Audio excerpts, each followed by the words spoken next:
Hello everyone, स्वागत है आपके अपने यूट्यूब चैनल पर। तो आज हम लोग देखने के लिए जा रहे हैं क्लास 10th एनसीईआरटी का मेथड और एक्सरसाइज है हमारे पास 1.3। 1.3 का पहला क्वेश्चन है और कई बार एग्जाम में पूछे जाते हैं, पूछे जा चुके हैं। आप किसी भी बोर्ड का हो, उससे बहस नहीं है। यहाँ पर ये क्वेश्चन अधिकतर पूछे जाते हैं। एक क्वेश्चन हो सकता है जरूर हो जिसमें से √2, √3, √5, √7, √11 इस तरह से हमारे पास क्वेश्चन आ सकते हैं। इसको बोला जा सकता है कि यह एक अपरिमेय संख्या है। तो कैसे हम लोग साबित कर सकते हैं, तो इसको हमको सिद्ध करना है। अब इसको जो सिद्ध करते हैं वो कंट्राडिक्टरी मेथड से करते हैं, यानी कि विरोधाभास मेथड से करते हैं। उसमें क्या करते हैं, अगर बोल रहा है √5 को एक अपरिमेय संख्या साबित करने के लिए, इसको हम मान लेंगे यह एक परिमेय संख्या है। कैसे करते हैं, आ जाओ देख लेते हैं। यहां से देख ले हल। तो सबसे पहले अपने को मान लेना है, माना कि √5 एक कौन सी संख्या है, परिमेय संख्या है। परिमेय संख्या, अब √5 परिमेय संख्या है, इसका मतलब क्या है, इसका मतलब यह है क्या है, इसलिए हम लिख सकते हैं √5 बराबर p/q। ठीक है, p/q। यहां पर एक चीज हम मान के चल रहे हैं कि p और q, यहां से पहली बात समझ लो, परिमेय संख्या को क्या लिखते हैं, जहां p और q पूर्णांक है, q बराबर 0 नहीं है, q बराबर 0, ठीक है, 0 नहीं होगा, तथा p और q का उभयनिष्ठ गुणनखंड 1 है। उभयनिष्ठ गुणनखंड 1 है। अब इस बात को समझ, कहने का क्या मतलब। अब परिमेय संख्या की परिभाषा से हमको क्या पता है, अगर मान लो 3/5 लिखते हैं तो यह एक परिमेय संख्या होता है। अगर 4/5 लिखते हैं तो यह एक परिमेय संख्या। परिमेय संख्या क्यों है, क्योंकि 3 भी पूर्णांक संख्या है और 5 भी पूर्णांक संख्या है, 4 भी पूर्णांक संख्या है, 5 भी पूर्णांक संख्या है।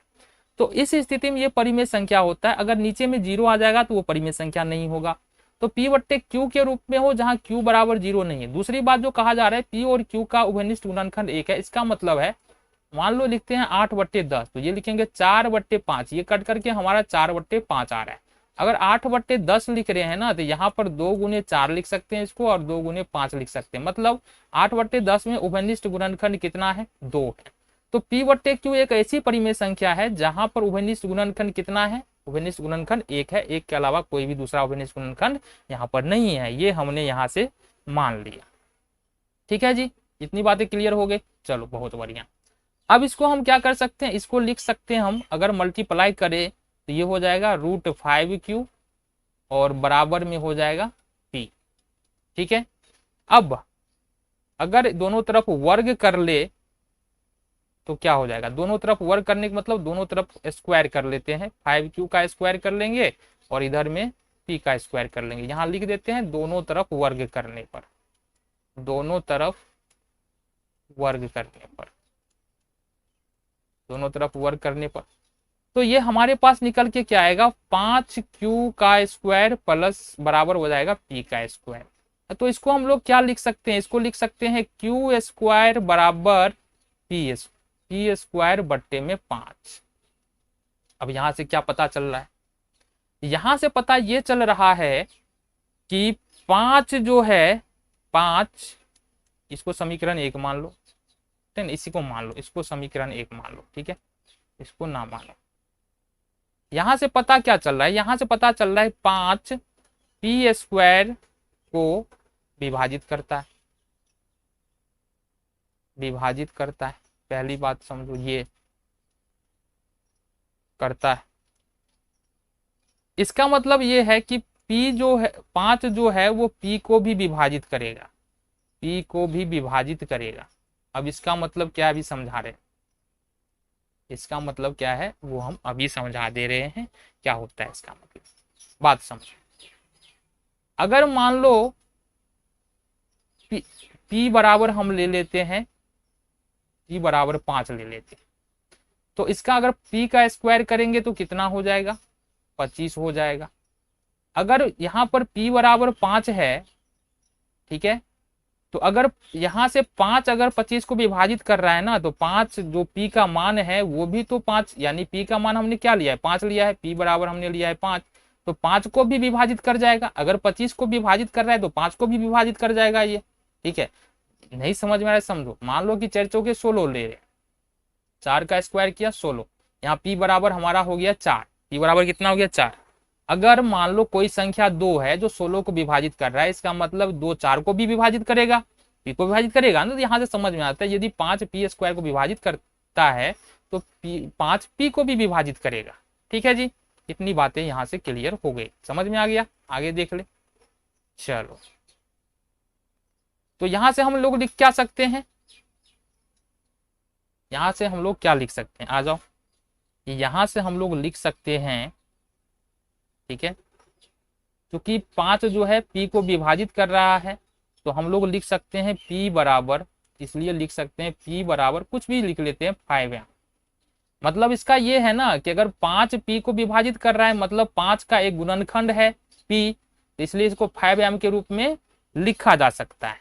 ठीक है, अब यहां से देखो p का मान समीकरण 1 में रखो, 1 में रखने पर, अब समीकरण 1 में रख देते हैं, तो यहां से क्या हो जाएगा, ये यहां से हो जाएगा हमारे पास, क्या हो जाएगा जरा बता दो, हो जाएगा क्या, समीकरण 1 हमारे पास है 5q स्क्वायर बराबर p स्क्वायर।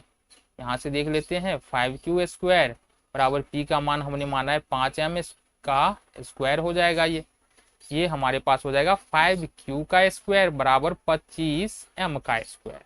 अब ये 5 से 5 कर जाएगा, 25 25, मतलब हमारे पास बचा क्या, मतलब हमारे पास बचा क्या, हमारे पास बच जाएगा यहाँ से क्या, q स्क्वायर बराबर 5m स्क्वायर, या m स्क्वायर बराबर बच जाएगा हमारे पास q स्क्वायर बट्टे में 5।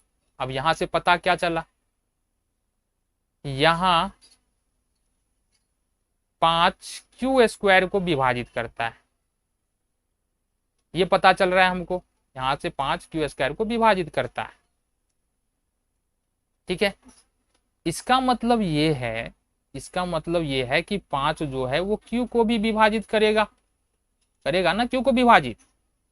हमने क्या, हमने ऊपर देखा कि p और q का कोई उभयनिष्ठ गुणनखंड नहीं है, ठीक ने, लेकिन यहां पर देख रहे हैं यहां p और q में, p और q में उभयनिष्ठ गुणनखंड, उभयनिष्ठ गुणनखंड कितना आ रहा है हमारा, उभयनिष्ठ गुणनखंड 5 आ रहा है।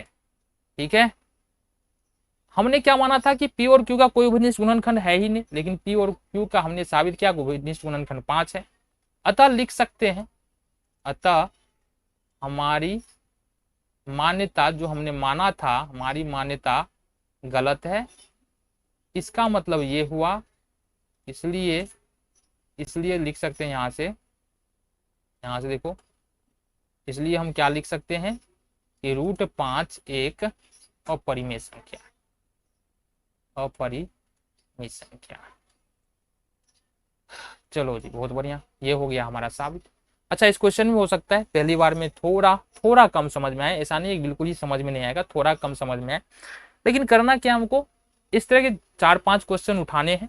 √2 को, जैसे कि √2 को भी साबित कर सकते हैं, √3 को साबित कर सकते हैं, √4 को साबित, √4 तो परिमेय ही है, √5 को, √7 को, √11 को, इस तरह से इन सारे संख्याओं को हम सेम मेथड से क्या कर सकते हैं, साबित करके हम देख सकते हैं। तो धीरे धीरे करके क्या कर सकते हैं, ये साबित करेंगे तो हमारा प्रैक्टिस जो है वो हो जाएगा। और